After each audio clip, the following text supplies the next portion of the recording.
नमस्कार दोस्तों, स्वागत है आपका हमारे चैनल आगामी दर्शन पर। थे पटना के गंगा नदी के किनारे जहां हमें मिले हैं ऋषिकेश सर कुछ। हाँ, तो हम अक्सर आकर बैठते हैं माँ गंगा के तट पर। और क्योंकि प्राकृतिक चीज़ों से लगाव मुझे ज़्यादा है। थोड़ा सा सर कैमरा की तरफ। और अपने देश के संस्कृति में कहा जाता है कि प्रकृति हमारी माँ, ठीक ना।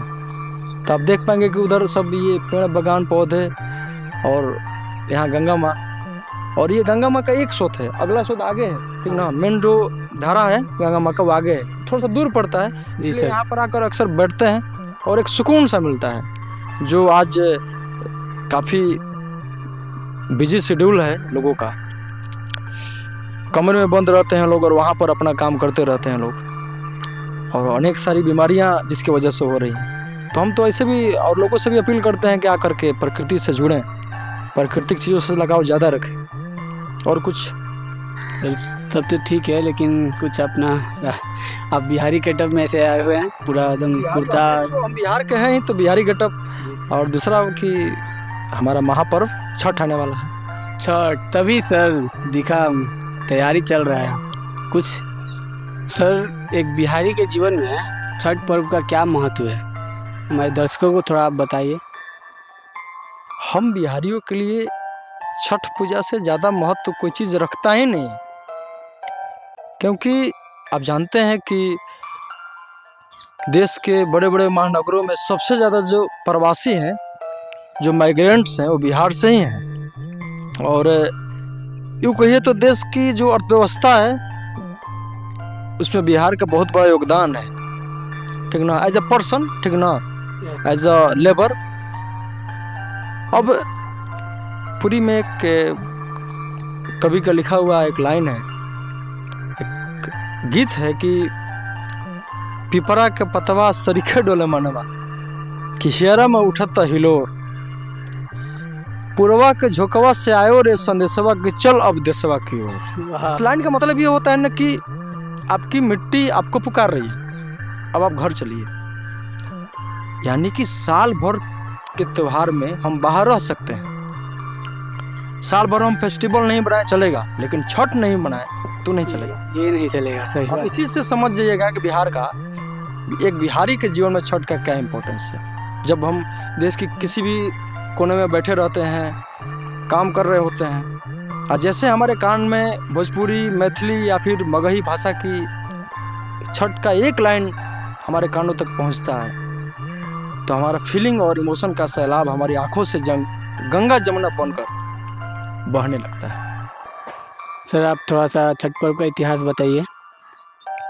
छठ पर्व का इतिहास ऐसे तो ग्रंथों में जो लिखित इतिहास है छठ का, ऐसा माना जाता है कि महाभारत काल में एक राज्य था, अंगराज, जो बिहार में ही है, जिसको अब अभी हम लोग भागलपुर के नाम से जानते हैं। और वहाँ के राजा थे कर्ण, जो कि सूर्य पुत्र थे। तो अंगराज कर्ण सूर्य की उपासना करते थे, और उनके लिए सूर्य की उपासना या पिता का उपासना दोनों एक ही बात था। तो हम बिहारी ऐसा मानते हैं कि हमारे अंदर भी कर्ण की एक छाया है, और हम भी सूर्य को पिता मानते हैं। इसलिए आप देखते होंगे कि छठी मैया जो होती है ना, छठी मैया का आप कोई मंदिर नहीं देखिएगा, सूर्य भगवान का मंदिर होता है। छठ घाट पर जो ईख से हम लोग बेदी बनाते हैं, जो हमारी माताएं बेदियां बनाती हैं, उस पर दीप वगैरह जलाती हैं, वहीं हमारे लिए छठी माता होती है। ऐसे तो हम सूर्य का उपासना करते हैं। तो इतिहास वही है कि अंगराज कर्ण सूर्य की उपासना किया करते थे।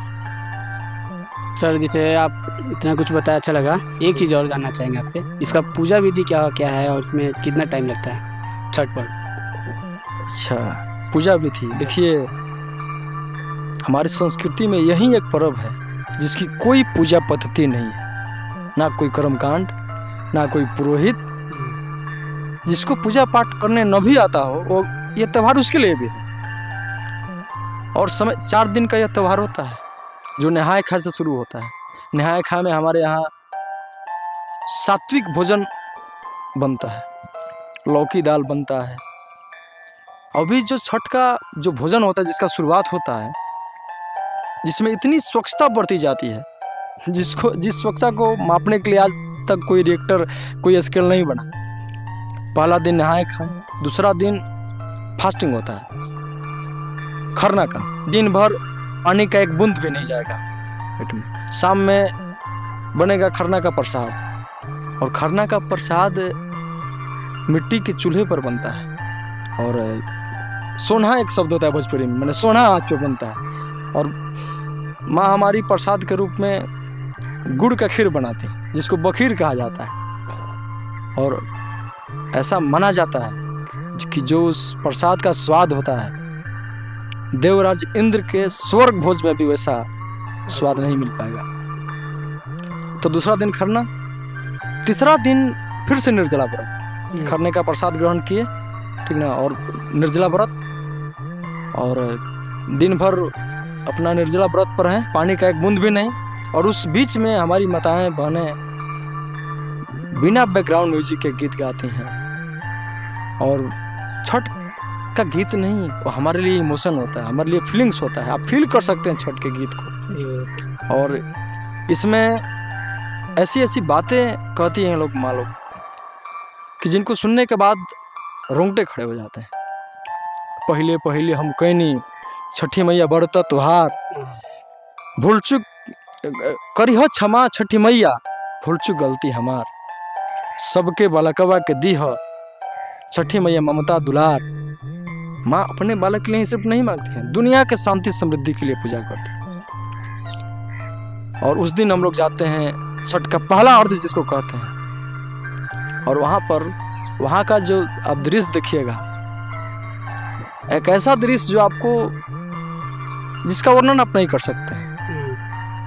जहाँ पर छठ घाट का सजावट, वेदियों की बनावट, और उन वेदियों पर रखे दीप, जो थोड़ी सी कपकपाहट में उनका जगमगाहट, कोसी की रोशनी, और उस रोशनी में चमकता हुआ हमारी माताओं का चेहरा।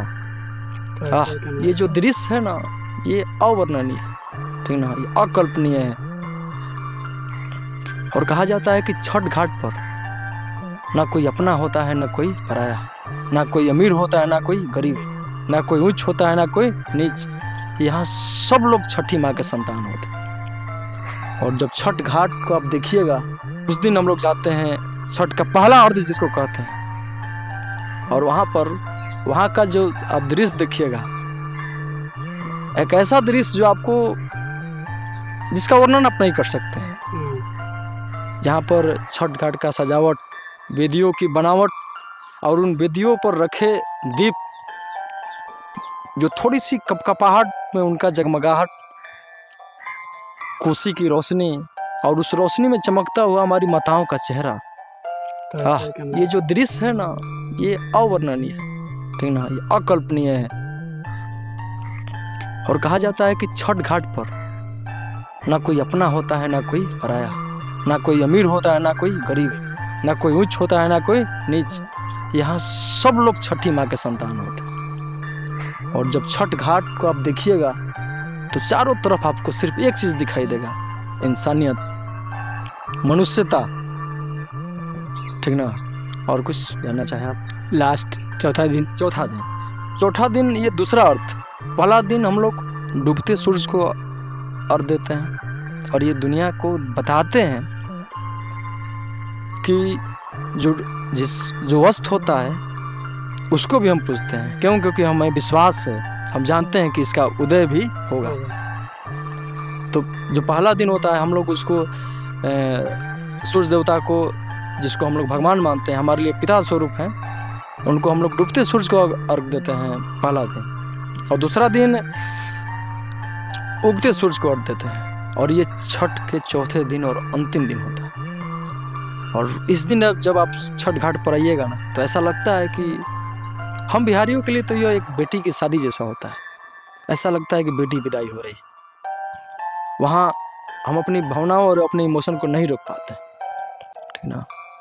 और इस सब के बीच में छठ पूजा का प्रसाद, जो हम बिहारियों को, बड़े बड़े महानगर छोड़िए ना, अमेरिका में बैठे या दुनिया के बड़े बड़े देशों में बैठे हम बिहारियों को अपने घर तक खिंचलाता है। वो छठ पूजा में जो ठेकुआ बनता है, हमारे लिए दुनिया की सारी मिठाई एक तरफ, छठ पूजा का ठकुआ एक तरफ। बहुत बहुत धन्यवाद सर आपका, आप हम लोग के बीच जुड़े। बस आपके दर्शकों को भी धन्यवाद। हाँ एकदम। आपका छठी माँ का कृपा आप सब पर बना रहे, सबके घर में शांति हो, समृद्धि हो।